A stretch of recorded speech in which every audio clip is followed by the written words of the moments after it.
Assalamualaikum warahmatullahi wabarakatuh. Perkenalkan, nama saya Septanti Nurhamdah. Saya ingin membahas sedikit tentang gaya kepemimpinan. Bicara soal kepemimpinan, banyak sekali gaya-gaya yang dipakai seseorang untuk menjalankan suatu keorganisasian atau mereka memimpin sesuatu. Nah, salah satunya yang ingin saya bahas di sini yaitu gaya kepemimpinan transformasional. Apa sih gaya kepemimpinan transformasional itu? Kepemimpinan transformasional menurut konseling, pemimpinan transformasional itu adalah jenis gaya kepemimpinan yang mengarah ke perubahan positif pada mereka yang mengikuti atau pengikut. Pemimpin transformasional itu umumnya energik, antusias, dan bergairah tentunya. Tidak hanya para pemimpin yang bermetikan dan terlibat dalam proses, mereka juga difokuskan untuk membantu setiap anggota kelompok untuk berhasil juga. Kemudian menurut Bas 1994, kepemimpinan transformasional itu adalah suatu model kepemimpinan yang meningkatkan sumber daya manusia dengan hubungan efektif pemimpin terhadap bawahannya itu dapat diukur dengan indikator adanya kepercayaan, kekaguman, kesetiaan, dan hormat terhadap pemimpin. Berusaha untuk memotivasi pengikut untuk melakukan sesuatu yang lebih dan melakukannya melampaui harapan mereka sendiri. Nah, kepemimpinan juga itu adalah pemimpin yang karismatik dan mempunyai peran sentral serta strategi dalam membawa organisasi mencapai tujuan. Yang kedua itu mempunyai kemampuan untuk menyamakan visi masa depan dengan bawahannya serta mempertinggi kebutuhan bawahan pada tingkat yang lebih tinggi dari apa yang mereka butuhkan. Yang ketiga yaitu jenis kepemimpinan itu menggambarkan adanya tingkat kemampuan pemimpin untuk mengubah mentalitas dan perilaku pengikut menjadi lebih baik dengan cara menunjukkan dan mendorong mereka untuk melakukan sesuatu yang kelihatannya mustahil nih. Yang keempat itu bagi pendidikan ya, yaitu konsep kepemimpinan ini menawarkan perspektif perubahan pada keseluruhan institusi pendidikan sehingga pengikut itu menyadari eksistensi untuk membangun institusi yang siap menyongsong perubahan bahkan menciptakan perubahan.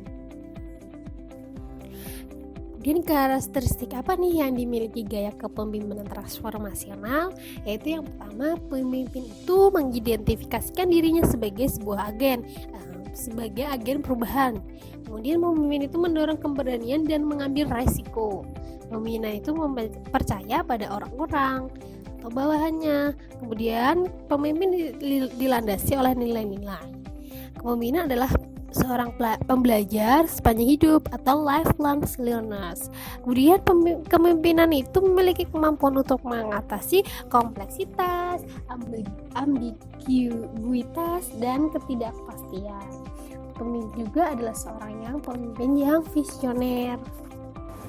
Kemudian ada ciri-ciri kepemimpinan transformasional yang harus dimiliki oleh pemimpin nih. Apa saja? Yang pertama itu ada list influence atau pengaruh ideal, yaitu perilaku pemimpin yang memberikan visi dan misi, memunculkan rasa bangga serta mendapatkan respect dan kepercayaan para bawahan. Kemudian adalah inspirational motivation, yaitu motivasi inspirasional adalah perilaku pemimpin yang mampu mengkomunikasikan harapan yang tinggi, menyampaikan visi bersama secara menarik untuk menginspirasi bawahan untuk mencapai tujuan yang menghasilkan kemajuan kepentingan bagi organisasi. Nah, yang ketiga, intellectual stimulation atau stimulasi intelektual adalah perilaku pemimpin yang mampu meningkatkan kecerdasan bawahan untuk meningkatkan kreativitas dan inovasi mereka. Terakhir adalah individualist consideration atau pertimbangan individual. Yaitu apa sih? Yaitu perilaku pemimpin yang memberikan perhatian pribadi, memperlakukan masing-masing bawahan itu secara individual sebagai seseorang individual yang memiliki kebutuhan, kemampuan, dan aspirasi yang berbeda serta melatih dan memberikan saran. Kemudian prinsip kepemimpinan transformasional. prinsip-prinsip yang harus diciptakan oleh seorang pemimpin transformasional menurut Eric Ries yaitu adalah simplikasi, motivasi, fasilitasi, mobilitasi, siap, dan tekad. Gaya kepemimpinan transformasional juga memiliki kelebihan dan kekurangan nih. Apa saja? Kelebihan dari kepemimpinan transformasional yaitu tidak membutuhkan biaya yang besar. Kemudian komitmen yang ditimbulkan para karyawan bersifat mengikat. Emosional, mampu memberdayakan potensi karyawan dan meningkatkan hubungan interpersonal.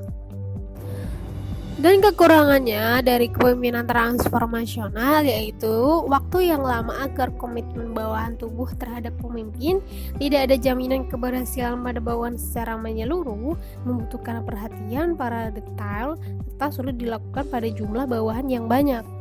Nah, dari sini dapat saya simpulkan bahwa gaya kepemimpinan transformasional itu sering diidentifikasikan sebagai gaya yang paling efektif. Gaya ini pertama kali dijelaskan pada akhir 1970 oleh Bernard M. Bass. Karakteristik kunci dari gaya kepemimpinannya adalah kemampuan untuk memotivasi dan menginspirasi pengikut serta mengarahkan perubahan positif dalam kelompok.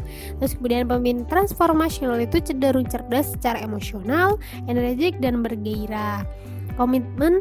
Berkomitmen membantu organisasi mencapai tujuannya dan membantu anggota kelompok memenuhi potensi mereka, menghasilkan kinerja yang lebih tinggi dan kepuasan anggota yang lebih baik daripada gaya kepemimpinan lainnya, serta peningkatan kesejahteraan anggota kelompok atau suatu organisasi. Nah, mungkin cukup sekian dari saya. Jika ada kesalahan, mohon dimaafkan.